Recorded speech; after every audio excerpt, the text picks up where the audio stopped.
Video में बल तथा गति के नियम चैप्टर से हम लोग बल पर आधारित कुछ न्यूमेरिकल्स हल करेंगे।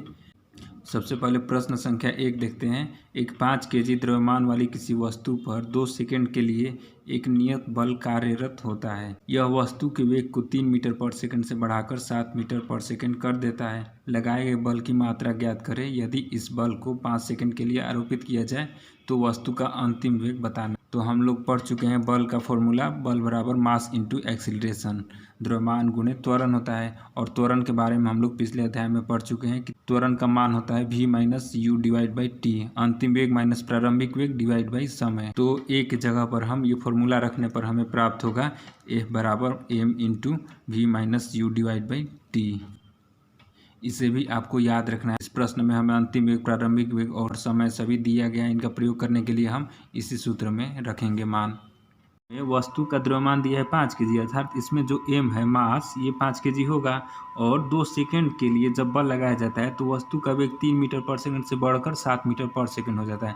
अर्थात ये वस्तु पहले से गति की अवस्था में है, लेकिन जब उस पर बल लगाएंगे 2 सेकंड तक जब उस वस्तु में कुछ बल लगाकर धक्का दिए तो उसका वेग बढ़ के 7 मीटर पर सेकंड हो गया। तो यहाँ पर 7 मीटर पर सेकंड और अंतिम वेग होगा और 3 मीटर पर सेकंड प्रारंभिक वेग होगा। और 2 सेकंड के लिए ये लगाया जाता है, इसलिए समय t बराबर 2 सेकंड होगा। आइए इसमें हम इनका मान रख लेते हैं। जो प्रश्न में दिया है हमने लिख लिया। अब इस सूत्र में हम मान रख दे रहे हैं 5 गुणे 7 माइनस 3 डिवाइड बाई, तो हमें F का मान 10 न्यूटन का जब वस्तु पर बल लगाया गया तो 3 मीटर पर सेकंड से बढ़कर इसका वेग 7 मीटर पर सेकंड हो गया। बस यही होगा बल का मान। हम लोग पढ़ चुके हैं बल का मात्रक होता है किलोग्राम मीटर पर सेकंड। किलोग्राम द्रव्यमान का मात्रक होता है और त्वरण का मात्रक हम जानते हैं मीटर पर सेकंड स्क्वायर, वही मिलकर किलोग्राम मीटर पर सेकंड स्क्वायर हो जाता है। या हम इसे न्यूटन के नाम पर n से भी दर्शाते हैं। ठीक है, तो बल का मात्रक न्यूटन होता है n। तो अब इस प्रश्न में आगे हमें ज्ञात करना है कि यदि इस बल को 5 सेकंड के लिए आरोपित किया जाए तो वस्तु का अंतिम वेग बताओ। इतना ही 10 न्यूटन का बल यदि 5 सेकंड के लिए इस वस्तु पर लगाया जाएगा तब उसके अंतिम वेग में क्या परिवर्तन। पहली स्थिति में उसका अंतिम वेग 7 मीटर पर सेकंड हो गया था जब 2 सेकंड के लिए लगाया गया था। तो वही प्रश्न पूछ रहा है कि इतना ही 10 न्यूटन का बल जब 5 सेकंड के लिए लगाया जाता है तो 3 मीटर पर सेकंड से बढ़ के कितना मीटर पर सेकंड हो जाएगा। वहाँ हमें v का मान बताना है अंतिम वेग का। u का मान यही होगा 3 मीटर पर सेकंड, जो प्रारंभिक वेग होगा इनिशियल वेलोसिटी, और t यहाँ पर 5 सेकंड हो जाएगा। आइए सभी का मान रख देते हैं इसी सूत्र में। तो 10 न्यूटन बराबर 5 से ये 5 कट जाएगा तो बचेगा v माइनस 3 मीटर पर सेकेंड। अब तब v का मान हमको प्राप्त हुआ 13 मीटर पर सेकेंड। यही अंतिम वेग होगा जब 10 न्यूटन का बल 5 सेकेंड तक लगाया गया तो इसका। आइए इसी पर आधारित एक दूसरा प्रश्न देखते हैं। एक कार 108 किलोमीटर पर आवर की गति से चल रही है और ब्रेक लगाने पर रुकने में यह 4 सेकंड का समय लेती है।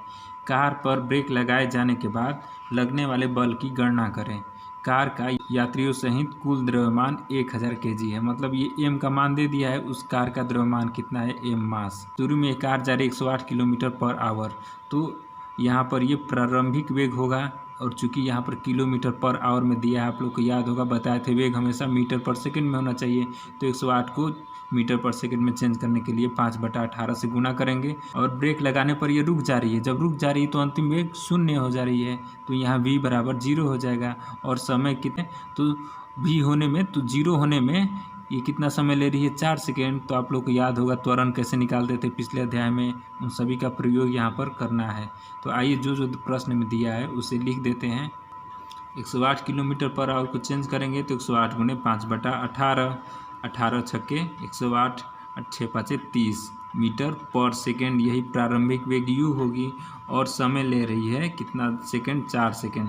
ब्रेक लगाए जाने पर रुक जा रही है तो अंतिम वेग v बराबर 0 मीटर पर सेकेंड होगी। तो बल की गणना करना है और m का मान दिया है, सूत्र में बस रख देना है। यहाँ आपको कंफ्यूज नहीं होना, यही a ही है। त्वरण का ही सूत्र हम लिखे हैं v minus U divide by T. m का मान दिया है 1000 केजी। 0 में से 30 घटेगा तो -30 बटा में 4 सेकंड, 4 से हम भाग दे रहे हैं तो इसमें 250 होगा। अब 250 गुणे 30 करेंगे गुणा तो हमको प्राप्त होगा -7500। तो यही 7500 न्यूटन का बल लगा उस वस्तु को रोकने में। यही अगर धनात्मक होता तो बल लगता इसकी गति के दिशा में, लेकिन ये माइनस में है तो बल यहाँ पर इसकी गति की विपरीत दिशा में लग रहा है इसको रोकने के लिए, तब यहाँ पर बल का मान ऋणात्मक होता है। ठीक, यही स्थिति हम लोग त्वरण के लिए भी पढ़े थे। ऋणात्मक त्वरण कब होता है? जब वस्तु पर ब्रेक लगता है या धीरे होने लगती है तब ऋणात्मक त्वरण लगता है। उस समय भी हम त्वरण को माइनस में दर्शाते थे। आइए एक अगला प्रश्न देखते हैं। 5 न्यूटन का एक बल किसी द्रव्यमान m1 को 10 मीटर पर सेकंड स्क्वायर का त्वरण देता है। ठीक है, यहाँ त्वरण का मान दे दिया है। हम बल के सूत्र में हमेशा F बराबर ma में हम मास और एक्सीलरेशन का प्रयोग करते हैं। यहाँ पर एक्सीलरेशन का मान सीधे नहीं दिया था, हम यहाँ एक्सीलरेशन ज्ञात किए थे अंतिम एक प्रारंभिक वेग से, उसके बाद यहाँ एक जगह पर रख के हल किए थे। दूसरी वस्तु पर 5 न्यूटन का ही बल जब लगाते हैं तो 20 मीटर पर सेकंड का त्वरण देता है। अगर दोनों द्रव्यमान को एक साथ मिला दिया जाए तो इस बल के द्वारा उत्पन्न त्वरण बताना है। सबसे पहले वस्तु का द्रव्यमान हम ज्ञात कर लेंगे, F का मान दिया ही है। आइए इसको हल करते हैं। पहली स्थिति में F का मान दिया है 5 न्यूटन, त्वरण का मान दिया है 10 मीटर पर सेकेंड स्क्वायर। ध्यान दीजिए स्क्वायर लगा, यदि वेग होता तो मीटर पर सेकेंड होता। m1 हमको ज्ञात करना है तो सूत्र हम जानते हैं, सूत्र से m का मान हमको प्राप्त हो जाएगा 5/10। तो इस पहली वस्तु का द्रव्यमान 0.5 kg या 500 ग्राम भी कह सकते हैं। आइए दूसरी स्थिति में देखते हैं। F का मान तो वही रहेगा क्योंकि बल दोनों वस्तुओं के लिए समान लगाया जा रहा है। 5 न्यूटन का बल लग रहा है और लेकिन जो त्वरण उत्पन्न हो रहा है दूसरी वस्तु में वह 20 मीटर पर सेकेंड स्क्वायर है, तो A का मान होगा 20 मीटर पर सेकेंड स्क्वायर। तो यहाँ भी m2 दूसरी वस्तु का द्रव्यमान हमको ज्ञात करना है, तो सूत्र से इसी फॉर्मूला से F बराबर ma 5 न्यूटन बराबर m का मान हमको नहीं पता है m2, A का मान हमको दिया है 20 मीटर पर सेकेंड स्क्वायर। ये 20 मीटर इधर भाग में हो जाएगा तो m2 बराबर 5n/20 मीटर पर सेकेंड। आप मात्रक लिख भी सकते हैं या नहीं भी लिख सकते हैं, मेन हमें इन संख्याओं के बीच में जो हम क्रिया कर रहे हैं इनको ध्यान देना है आपको।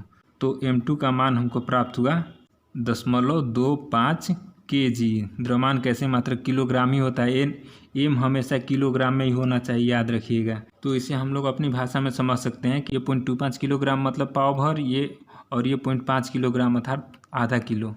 तो पाव भर आधा किलो और पाव भर मिला देने पर 3 पाव हो गया अर्थात 0.75 किलोग्राम भी लिख सकते हैं। अब हम इसी द्रव्यमान पर 5 न्यूटन का जब बल लगा रहे हैं तब त्वरण बताना है, तो इसी सूत्र में हम रख देंगे m और F का मान, तो हमें त्वरण ज्ञात हो जाएगा। आइए रख देते हैं सूत्र से, तो A का मान होगा 5/0.75, दशमलव हटाकर हम 2 जीरो लगा देंगे तो भाग देंगे हम 5 से 75 कटेगा 15 बार में, तो 100 में हम 15 से भाग देंगे तो हमको प्राप्त होगा 6.67 मीटर पर सेकेंड स्क्वायर। यही त्वरण होगा जब 0.75 किलोग्राम की वस्तु पर 5 न्यूटन का बल लगाएंगे, उसमें 6.67 मीटर पर सेकेंड स्क्वायर का त्वरण उत्पन्न होगा। समझ गए? ऐसे ही आपको इन सभी फॉर्मूला का यूज करके बल या त्वरण या प्रारंभिक वेग ज्ञात करना है, इसे आपको याद रखना है।